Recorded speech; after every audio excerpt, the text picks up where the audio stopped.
오늘은 119 행복나눔 축제 선포 주일입니다. 그리고 오후 예배 시간에는 발대식을 가집니다. 그래서 오늘 말씀은 행복나눔 축제 선포 주일 주제에 맞게 말씀을 나누겠습니다. 여러분, 뭉치면 살고 흩어지면 죽는다라는 말을 많이 들어보셨죠? 그리고 이 말을 실감할 때가 삶을 살아오면서 여러 번 있었죠. 그죠? 저는 이 말이 이제 군대에 군복무하면서 또는 제가 좋아하는 경기를 하면서 축구든 배드민턴 간에 어쨌든 뭉쳐야 좋은 결과, 좋은 경기를 할 수 있었습니다. 그래서 뭉치면 살고 흩어지면 죽는다, 이 말이 삶을 살아오면서 진짜 맞는 말이다 라고 생각을 여러 차례 했었습니다. 그런데 여러분, 이 뭉치면 살고 흩어지면 죽는다, 이 말이 바르게 적용이 되면 참 힘이 되고 좋은 말이 됩니다.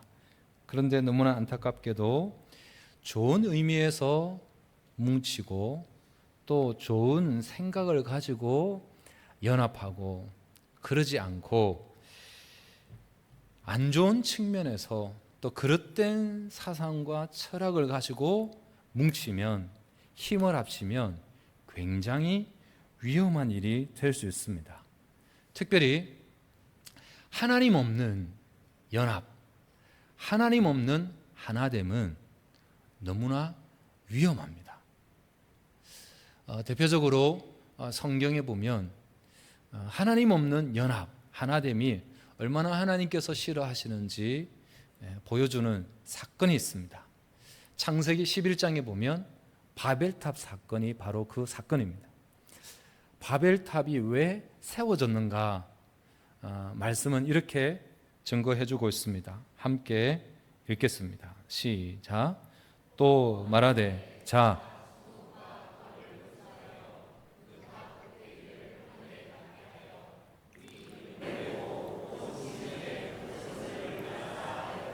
아멘. 뭉치자, 하나 되자. 그 한 목적이 뭐라고요? 자신들의 이름을 내기 위해서, 자신들의 이름이 최소 하나님과 동등되거나 아니면 그 이상의 이름이 높아지기를 원하면서 바벨탑을 쌓아 올리자라고 마음을 모은 거예요. 힘을 모으는 거예요. 그러자 하나님께서 어떻게 하십니까? 8절 9절입니다. 함께 읽겠습니다. 시작. 여호와께서 거기서 그들을 온 지면에 흩으셨으므로 그들이 그 도시를 건설하기를 그쳤더라. 그러므로 그 이름을 바벨이라 하니 이는 여호와께서 거기서 온 땅의 언어를 혼잡하게 하셨음이니라. 여호와께서 거기서 그들을 온 지면에 흩으셨더라. 아멘.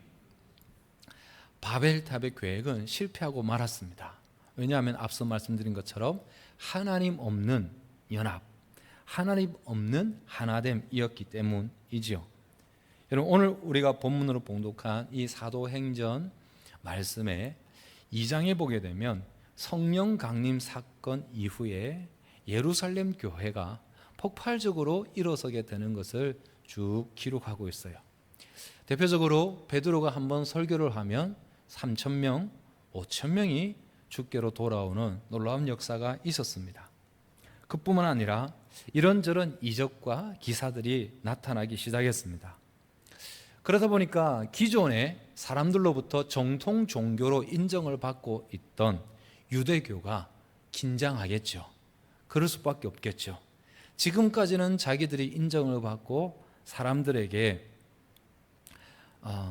높임을 받는 위치에 있었던 그 유대 종교 지도자들이 자기들의 위치가 위태로워지니까 당연히 위기감을 느끼게 되죠. 그래서 어떻게 합니까? 교회를, 성도들을 핍박합니다. 그 교회를 핍박하고 성도들을 핍박한 끝에 오늘 본문의 말씀에 어떤 일이 일어났습니까? 스데반 집사를 돌로 쳐 죽이는, 스데반 집사가 순교하는 일이 발생이 됩니다. 그럼 이렇게 되면 유대교의 입장에서는 어차피 한번 시작한 일이니까 끝을 봐야 되지 않겠습니까? 그래서 오히려 이 사건을 계기로 점점점 더 교회를 향한 핍박을 가속화시키죠. 스데반 집사의 순교를 불씨로 만들어서 더 많은 핍박을 가합니다. 그 내용이 오늘 본문 8장 1절에 기록되어 있죠. 뭐라고 말씀하고 있나요? 한 번 더 봉독합니다. 시작. 사울은 그가 죽임 당함을 마땅히 여기더라. 그날에 예루살렘에 있는 교회에 큰 박해가 있어 사도회에는 다 유대와 사마리아 모든 땅으로 흩어지니라. 그렇게 되어 있어요. 그러니까 사울, 그러니까 바울 되기 전 청년 사울은 스데반의 죽음을 당연하게 여겼다는 거예요. 그리고 그날 이후에 예루살렘에 있는 교회에 큰 박해가 있어서 사도회에 모든 성도들이 사마리아로 다른 지역으로 흩어지게 되었다는 것입니다. 여러분, 이들이 삶의 주거지를 옮길 수밖에 없을 만큼의 심한 핍박이 있었다는 것 아니겠습니까? 그 말씀을 역시 3절에서 이렇게 말씀합니다. 시작. 사울이 교회를 잔멸할 때 각 집에 들어가 남녀를 끌어다가 옥에 넘기니라. 교회를 잔멸할 때 하나도 남기지 없이 씨를 말리기 위해서 핍박을 가하기 시작했다는 거예요. 여러분, 이 대목에서 우리가 사도행전을 보게 되면 1장에 우리 주님이 승천하시면서 제자들을 향해서 하신 말씀이 있죠.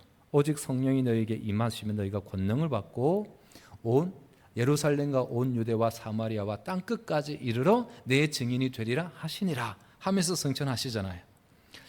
근데 어쨌든 간에 핍박 때문에 흩어지게 되면서 주님이 승천하시면서 하셨던 그 말씀이 성취되는 과정이 된 거죠.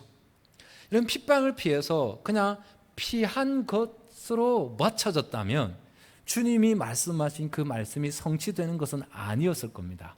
근데 이들이 흩어지기만 하지 않았어요. 흩어지고 나서 어떻게 했다고 오늘 본문 4절 5절에 말씀하나요? 함께 읽습니다. 그 흩어진 사람들이 두루 다니며 복음의 말씀을 전할세 빌립이 사마리아 성에 내려가 그리스도를 백성에게 전파하니. 여러분, 이 대목이 굉장히 흥미롭죠. 사람들은 뭉쳐 있기를 흩어지는 것을 원하지 않습니다. 뭉쳐 있는 것을 좋아합니다. 그게 사람의 기본적인 성향입니다. 근데 하나님은 오히려 이들을 흩으셨다는 것입니다. 그럼 왜 하나님께서 이 대목에서 예수 믿는 사람들을 흩으셨을까요? 그것은 복음이 유대인만을 위한 것이 아니기 때문이죠. 유대인들은 지금까지 어떻게 생각하고 있습니까? 하나님을 자신들만의 하나님이라고 생각하고 있습니다. 그리고 구원을 받는다는 것은 자신들, 자기 민족들만이 구원을 받을 수 있다고 생각하고 있었습니다. 이것은 유대인들의 심각한 착각이죠. 이런 기독교 신앙은 결코 특정 민족이나 특정 계층의 사람들만을 위한 것이 아닙니다. 기독교 신앙은 말 그대로 만민을 위한 것이죠. 여러분, 성경 66권의 수많은 말씀들, 그 모든 말씀들이 다 중요하지만 그 말씀들 중에 우리가 핵심 구절 중 하나로 손꼽는 말씀이 요한복음 3장 16절 말씀이지 않습니까? 요한복음 3장 16절을 교회 학교에서 자라났다고 하면 웬만하면 암송하는 정도의 기본적인 신앙의 양심은 있지 않습니까? 우리가 함께 암송을 해 보실까요? 시작. 하나님이 세상을 이처럼 사랑하사 독생자를 주셨으니 이는 그를 믿는 자마다 멸망하지 않고 영생을 얻게 하려 하심이라. 아멘. 여러분, 구원을 얻는 조건이 조금 전에 저 말씀에서 뭐라고 말씀하고 있나요? 어떤 사람에게 멸망하지 않고 영생을 준다고 말씀하나요? 그를 믿는 자마다. 구원의 조건이 뭡니까? 유대인들이어야 구원을 받는다는 것입니까? 특정한 민족, 특별한 사람들만 구원을 받는다는 것입니까? 아니잖아요. 예수를 믿는 사람 누구나 누구든지 예수를 믿기만 하면 구원을 얻는다라고 말씀하고 있습니다. 여러분, 그렇습니다. 기독교 신앙은 모든 족속과 백성을 위한 것인 줄 믿습니다. 그래서 하나님께서는 모두에게 복음이 전해지도록 하기 위해서 핍박이라는 도구를 통해서 그들을 흩으신 것입니다. 조금 전에 암송한 말씀 가운데 또 하나 강조하고 있는 부분이 뭡니까? 하나님이 사랑한 대상이 누굽니까? 하나님이 세상을 이처럼 사랑하사. 세상을 얼마만큼 사랑하셨다고요? 당신의 독생자를 이 땅에 보내셔서 십자가에 내어줄 만큼 세상을 사랑하셨다는 겁니다. 그러니까 유대인들만 사랑하신 분이 아니시고 세상, 말 그대로 우리 모두를 사랑하시는 분이시죠. 그래서 하나님께서는 이 복음이 예루살렘에만 머물러 있는 것 절대 원하지 않으시는 거죠. 그래서 핍박이라는 도구를 통해서 유대인들을 사마리아로 또 이곳저곳으로 흩으셨습니다. 왜? 그 흩어진 곳에서 복음이 전달되도록 하기 위해서 그 일들을 행하셨다는 것입니다. 여러분, 우리는 당장 우리가 어려움을 당하면 먼저 원망을 할 때가 많잖아요. 그죠? 그런데 우리도 인생을 살아오면서 그때는 원망했으나 시간이 지나고 나서 보니까 그것이 오히려 하나님의 도우심이었고 하나님의 은혜였다라는 것을 고백할 때가 많지 않습니까? 그러잖아요. 이런 당시 성도들의 입장에서 이런 생각이 들 수 있지 않겠어요? 지금 예루살렘에서 교회가 폭발적으로 일어나고 있고, 그리고 교회 안에 어떤 나눔들이 교제가 있었습니까? 바나바 같은 경우에는 자기의 재산을 팔아서 교회에 내어놓고 그 모든 교회 공동체의 구성원들이 유무상통, 니것 내것 구분하지 않고 다 나누는, 말 그대로 천국을 방불케 하는 그 놀라운 교제를 누리며 있었습니다. 뿐만 아니라 여기저기서 복음을 전할 때 이적과 표적들이 나타나는 엄청난 일들을 경험하고 있었습니다. 그러니까 예루살렘에 있는 것이, 예루살렘 교회로 모이는 것이 이들에게는 너무나 좋은 것이고 행복한 것입니다. 이 누림, 이 만남, 이 모임을 결코 포기하고 싶지 않는 거죠. 그런데 하나님께서 핍박이라는 도구를 통해서 흩으십니다. 그럴 때 예루살렘 교회 성도들이 이런 생각을 가짐 범직하지 않습니까? 왜 우리가 예수를 잘 믿고 있는데, 우리가 교회를 잘 섬기면서 이렇게 교회가 성장해 가고 있는데 왜 우리를 갈라놓을까? 왜 우리를 흩어놓을까? 라는 불만, 불평이 있을 수 있지 않겠습니까?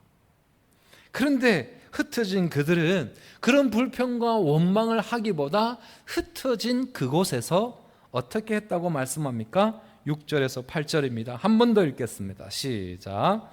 무리가 빌립의 말도 듣고 행하는 표적도 보고 한 마음으로 그가 하는 말을 따르더라. 많은 사람에게 붙었던 더러운 귀신들이 크게 소리 지르며 나가고 또 많은 중풍병자와 못 걷는 사람이 나으니 그 성에 큰 기쁨이 있더라. 아멘. 여러분, 예루살렘 교회 공동체로 모일 때 교회가 폭발적으로 성장하는 그 놀라운 일들도 있었고 표적과 이사가 따르는 일들도 있었습니다만은 그 예루살렘 교회 안에만 모여 있을 때 그 교회 안에 어떤 일도 또 있었습니까? 그 안에서 갈등이 있었죠. 분열이 있었죠. 왜 헬라파 유대인들에게는 구제가 적게 베풀어지느냐? 왜 히브리파 유대인들에게만 많은 구제가 베풀어지느냐? 그렇게 서로의 생각, 관점이 달라서 분열이, 갈등이 일어났습니다. 그런데 그 사람들이 흩어지게 되면서 모여 있을 때 있었던 그 갈등은 더 이상 일어나지 않습니다. 그러면서 동시에 이전에 경험해 보지 못했던 또 다른 경험들을 하게 되었다는 거잖아요. 그것을 오늘 본문 제일 마지막에 뭐라고 표현하고 있습니까? 큰 기쁨이 있었더라. 예수를 믿는 사람들에게만 기쁨이 있었던 것이 아니고요, 그 성 사람들에게, 그 성 안에 전체가 다 기쁨을 누리게 되었다는 것입니다.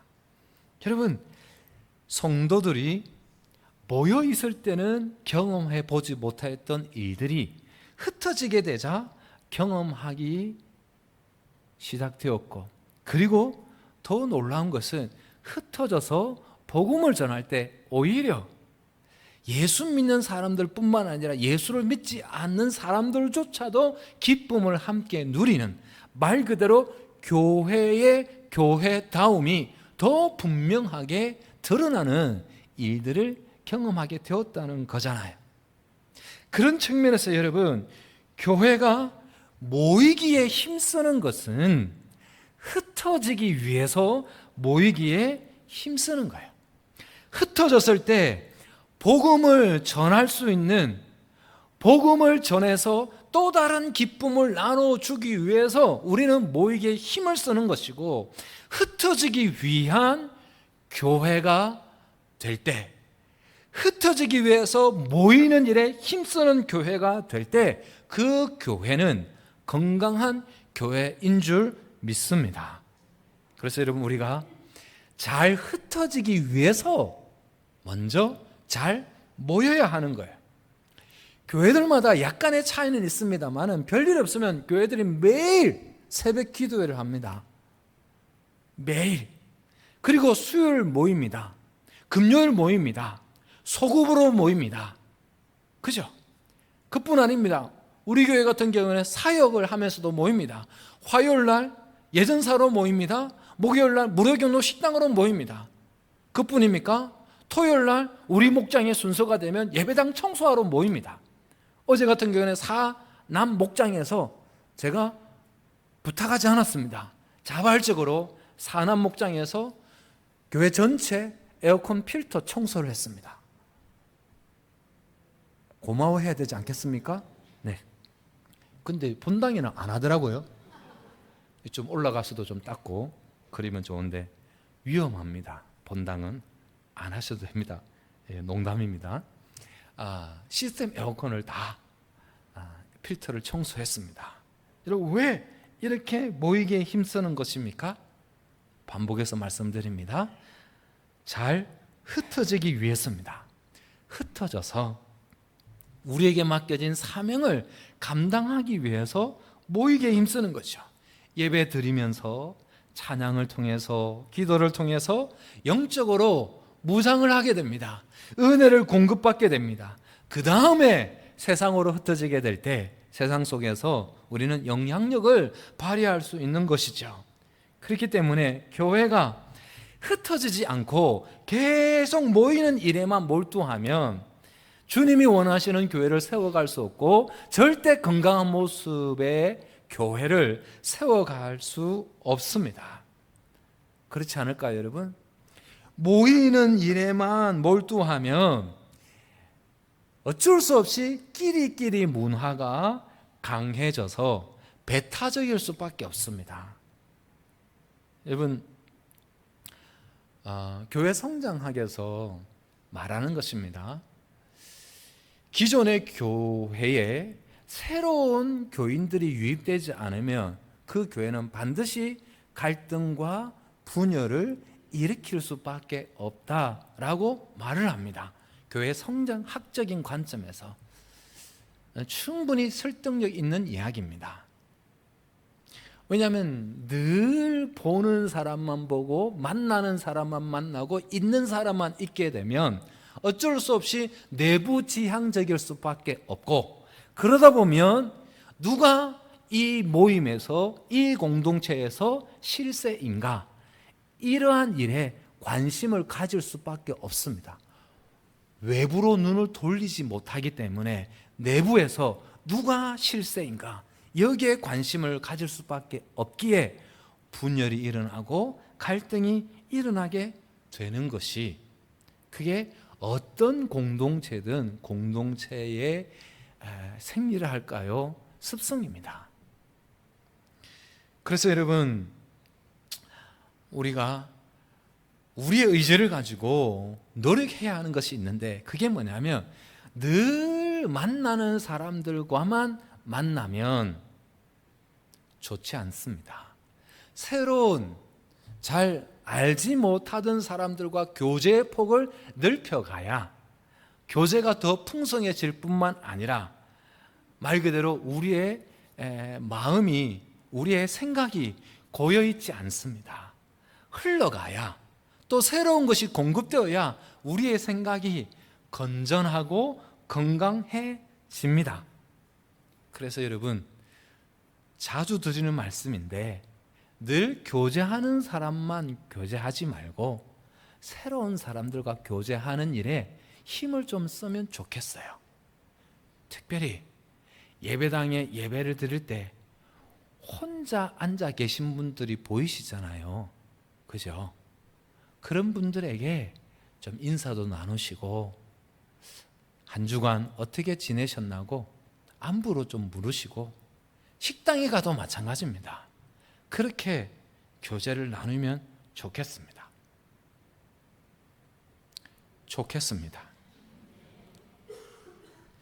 목사 입장에서 여러분, 듣기 싫은 말, 부담되는 말이 있는데요, 그 중에 대표적인 게 뭔지 아세요? 이 교회는 왜 이렇게 사랑이 없어?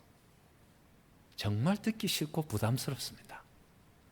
이 교회는 왜 사람에게 관심이 없어? 자기들끼리 똘똘 뭉쳐가지고 그런 말을 들을 때 목사로서 참 부담스럽습니다. 오늘 예배를 마치고 교제를 나눌 때 교제의 폭을 좀 넓혀갈 수 있기를 바랍니다.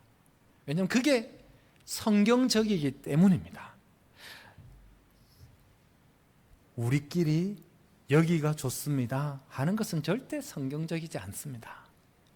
마태복음 17장에 보면 예수님께서 베드로, 야고, 요한을 데리시고 흔히 말하는 변화산 사건을 경험하게 하죠. 신비로운 경험을 합니다. 베드로가 그 신비로운 경험을 하고 나서 너무 좋은 겁니다. 그래서 예수님께 뭐라고 부탁을 합니까? 선생님, 여기가 너무 좋습니다. 여기에 초막 셋을 짓고 여기에 머물렀으면 좋겠습니다. 우리끼리 여기가 너무 황홀합니다. 좋습니다. 라고 부탁을 하죠.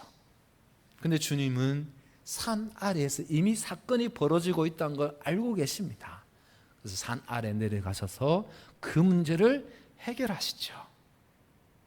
사랑하는 성도 여러분, 아무리 좋은 모임이라고 하더라도 모여만 있으면 결국 문제가 생깁니다. 앞서 말씀드린 것처럼 예루살렘 교회가 베드로가 설교할 때 3,000명, 5,000명이 돌아왔습니다. 걷지 못하는 사람이 걷게 되고 온갖 기적과 이사들이 나타나는, 말 그대로 하루가 다르게 기적들이 경험되는 교회 공동체였습니다. 그뿐 아니었습니다. 앞서 말씀드린 것처럼 니것 내것 없이 천국을 방불케 하는 정말 풍성한 교제를 나누는 교회였습니다. 모두가 다 만족하고 우리 교회가 좋다고, 우리 교회가 이 정도면 정말 좋은 교회라고 하는 그 시점에 왜 주님은 그들을 흩으셨을까요? 모여만 있으면 결국은 또 다른 문제가 발생한다는 거 주님은 아시죠. 헬라파 유대인과 히브리파 유대인이 갈등한 것처럼 모여만 있으면 또 다른 갈등이 일어날 수밖에 없다는 것 아시기에 핍박이라는 도구를 통해서 삶의 주거지까지 옮기시면서까지 그들을 흩으십니다. 왜? 기독교 신앙은 모두를 위한 신앙이기 때문에, 복음이 모두에게 전해지기를 원하시기 때문에 그렇게 흩으셨던 것입니다. 사랑하는 성도 여러분, 예루살렘 교회가 뭐가 아쉬운 게 있어요? 그 놀라운 일들을 경험하면서 하루하루가 너무 행복하고 즐거웠지 않겠습니까? 그런데 모여만 있으면 교회다움이 아니라는 거잖아요. 그래서 주님이 흩으신 겁니다. 흩어지게 되자 어떤 일이 일어날 수밖에 없나요? 흩어지는 순간 오히려 더 하나 되고 연합할 수밖에 없지요. 연약함을, 부족함을 깨닫기 때문에. 그래서 교회가 교회로서의 더 본질적인 일에 집중할 수 있게 되는 겁니다. 그런데 여기가 좋사오니 모여만 있으면 어느 날 어느 순간부터 비본질적인 문제가 본질을 삼켜버리게 됩니다. 여러분 보십시오. 교회들마다 자기들끼리만 모여있기를 원하는 그 구성원들을 보십시오. 결국 그 안에서의 문제가 골마 터져서 분쟁하고 분열하게 되는 일들이 숱하게 있는 것 보지 않습니까? 여러분 그게 사실인지는 모르겠습니다만은 전에 오는 이야기로 어떤 교회는 피아노가 오른편에 있어야 된다 파와 왼편에 있어야 된다 파와 나누어져서 심하게 싸웠다는 겁니다. 여러분 피아노가 오른편에 있어야 됩니까? 왼편에 있어야 됩니까? 어느 편에 있어야 됩니까? 가운데 있어도 피아노 가운데 있다고 우리가 구원을 못 받습니까? 상관없습니다. 우리의 구원과는. 피아노가 지금 여러분 보시기에 왼편에 있는 것은 피아노 뚜껑이 이쪽으로 열리기 때문에 여기 두는 거예요. 뭐 대단한 철학이 있어서가 아닙니다. 물론 나름의 뭐 이유가 있을 수도 있겠습니다만 제가 그냥 생각할 때는 그런 거예요. 만약에 저 피아노 뚜껑이 이쪽으로 열렸으면 여기 갖다 놨을 거예요. 아닌가요? 피아노가 오른쪽에 있든 왼쪽에 있든 구원과 상관없어요. 그게 본질이 아닙니다. 그런데 피아노 왼쪽 파와 피아노 오른쪽 파와 심하게 다투는 바람에 결국 그 교회가 반으로 나눠졌다는 전설 같은 이야기가 있습니다.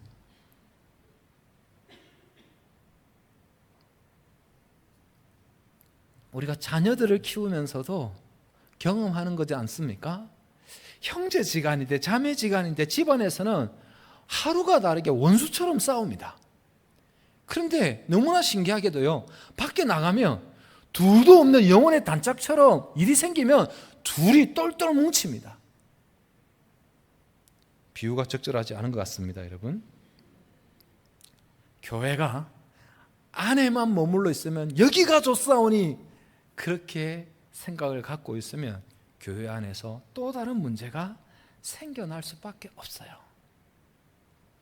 여러분 조금 전에 봉독한 말씀에서 우리가 또 하나 주목해야 하는 것은 흩어지게 되자 새로운 시대가 열리게 되었다는 것을 말씀하고 있잖아요. 지금까지 복음을 전하는 것은 누구를 중심으로 복음이 전해졌습니까? 사도를 중심으로 복음이 전해졌습니다. 근데 스데반 집사의 순교와 빌립 집사가 사마리아 성에서 복음을 전하면서 이제 흔히 말해서 평신도 선교 사역의 시대가 열려지게 되었다는 것입니다. 그동안은 사도들을 중심으로 복음이 전해졌습니다. 그런데 이제부터는 핍박이 임하게 되자 핍박을 피해서 흩어졌던 사람들이 그 흩어진 그곳에서 복음을 전하면서 더 폭발적인 복음의 역사가 일어나게 된 것입니다. 여러분 이거 아세요? 선교지에는 오히려 여러분 신학을 전공한 목사의 신분이기 때문에 복음을 전하는 일이 걸림돌이 될 때가 있다는 거 아세요? 사회주의 국가들 경우에 더더욱 그렇습니다. 그리고 목사들보다 흔히 말하는 전문 직업을 가진 분들이 훨씬 선교의 효율과 효과적일 때가 많아요. 여러분 제가 1997년에 저 머리 털라고 처음 외국을 갔는데 처음 외국을 간 곳이 비행기를 타고 비행시간만 28시간 28시간 경유시간 다 하면 32시간인가 간 곳이 페루입니다. 얼마 전에 오셔서 우리 선교사님 오셔서 설교하셨던 그 선교사님 1997년에 갔거든요. 갔었을 때 이제 선교사님이 사역하는 곳은 우리나라로 치면 제2의 도시에 해당되는 뚜루시우라는 지역이고 페루의 수도가 리마거든요. 리마에 한인교회가 있는데 한인교회가 그때 당시 한 300명 조금 넘게 모였습니다. 굉장히 많이 모이는 교회죠. 그 한인교회에 충성스럽게 섬기는 집사님 한 분이 계셨는데 이분이 어떤 분이신가 하면 그 페루 그 나라 안에 태권도 협회장이에요. 그래서 이분이 페루 전역에 그때 제가 이야기 듣기로 체육관, 그러니까 태권도 도장을 한 10개 가량 운영을 하고 있어요. 별로 안 놀라시는데 이분이 가면서 태권도를 이제 보급시키면서 태권도가 전 세계적으로 좀 인기를 얻을 그 시점에 페루에서는 군대든 경찰이든 훈련할 때 수련 과목 가운데 하나가 반드시 태권도가 들어가는 거예요. 흔히 말해서 금정띠 1단을 따야 그 과정을 넘어가도록 하는 그 과정이 법으로 정해졌어요. 그러니까 이분이 굉장한 영향력이 있는 거죠. 그 갔었을 때 이분이 마침 생일을 맞이해서 선교사님이 왔다고 하니까 생일 파티에 초청을 한 거예요. 여러분 TV나 영화나 보면 저택을 보셨잖아요. 여러분 TV나 영화로 봤지만 저는 저택을 직접 방문했었어요. 대문에서 집안까지 가는데 적어도 수백 메다 하면 100m 이상이면 수백 메다라고도 할 수 있죠. 200m 정도 쭉 가야 집이 있는, 건물이 있는 그 대저택을 갔거든요. 생일 파티에 초청되어 온 사람들을 소개하는데 이제 옆에서 지켜보는데 우리나라로 치면 국회의원, 장관급들이 와서 인사를 하는 거예요. 그러면 그런 분들이 와서 인사를 하면 우리 정서로는 그때 우리나라 상황으로는 태권도 체육관 관장, 도장을 하는 관장 정도면 그런 분들에게 오히려 이분이 더 인사를 90도로 해야 되지 않겠습니까? 근데 오히려 반대로 그분들이 깍듯하게 인사를 하는 거예요.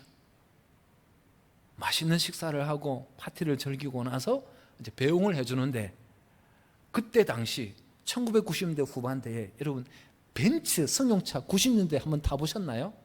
그 앞에 헤드라이트가 왜 네모 약간 각진 거 길쭉한 차 별로 감동은 없죠. 제가 놀랐어요. 선교사님이 하는 이야기가 지금 현재 페루에서는 저 집사님이 선교사인 나보다 훨씬 더 영향력이 있고 저 집사님에 비하면 이 선교사는 개틀이라고 그렇게 표현이 그렇게 했었어요. 제가 그때 그 현장을 목격하고 하나님께서 선교지에서는 사람들을 우리나라와 다르게 사용하시는 거구나. 오히려 선교사들보다 전문 신학의 과정을 거쳐서 목사의 신분으로 가는 사람보다 전문 직업을 가지고 간 사람들을 훨씬 더 크게 효율적으로 사용하시기도 하시구나 라는 것을 깨달았어요. 여러분 오늘 본문의 말씀은 평신도인 빌립 집사 한 사람이 말하자면 사마리아 성 전체를 복음으로 뒤집어 놓은 거 아니겠습니까? 여러분 생각해 보십시오. 빌립 집사가 선교사 파송 예배를 드리고 선교 사역을 시작한 겁니까? 아니면 선교사 훈련 과정을 지나고 나서 선교사의 자격증을 가지고 사마리아 성에 가서 복음을 전한 것입니까? 아니잖아요.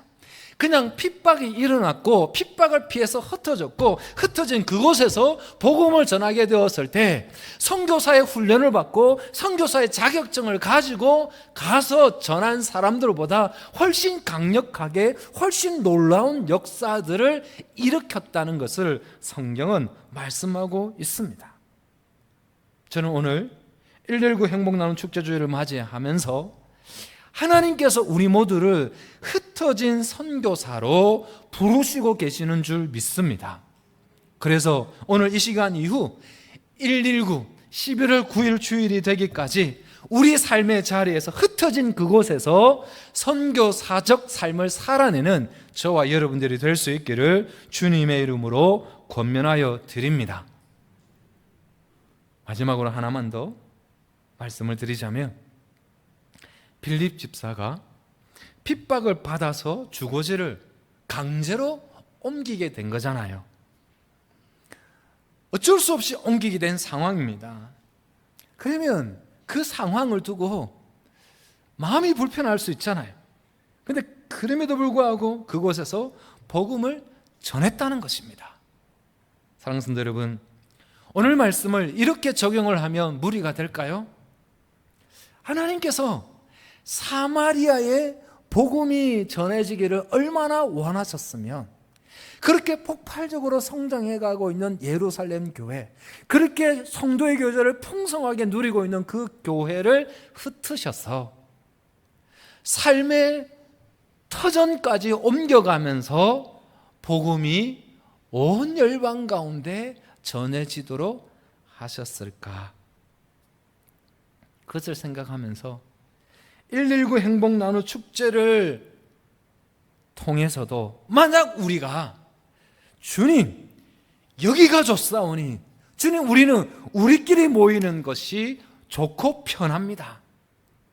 늘 만나는 사람들과의 만남이 내가 혹 허물이 보여도 실수를 해도 문제가 되지 않으니까 우리가 여기가 우리끼리가 좋습니다 라고 생각을 가지고 119 행복 나눔 축제가 진행됨에도 불구하고 여전히 우리의 시선을 밖으로 뭇 영혼들을 향하여 두지 않으면 어쩌면 하나님께서 예루살렘 교회에 초강수를 두시면서 그들을 흩으셨던 것처럼 어쩌면 주님이 우리를 또 다른 방법으로 억지로라도 어쩔 수 없는 상황을 몰고 가서라도 복음을 전하기를 원하시지는 않을까라는 생각을 하면서 119 행복 나눔 축제에 우리가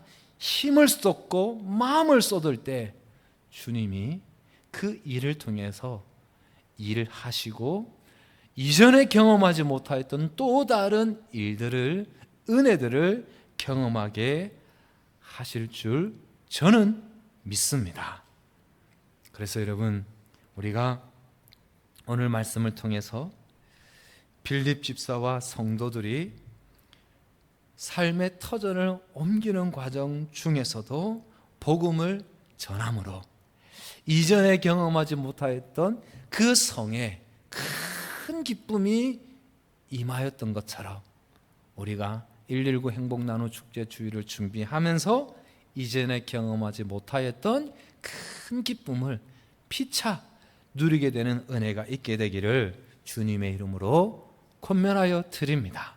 그래서 우리 모두의 삶의 자리에서 자발적이든 마지 못해서든 기쁨이든 힘든 가운데서든 복음을 전할 때 합력하여 선을 이루시는 하나님의 역사를 경험하게 될 줄 믿어서 119 행복 나눔 축제가 우리 모두가 흩어진 선교사의 삶을 살아내는 선교적 존재로의 삶을 살아내는 기회가 될 수 있기를 주님의 이름으로 축복합니다.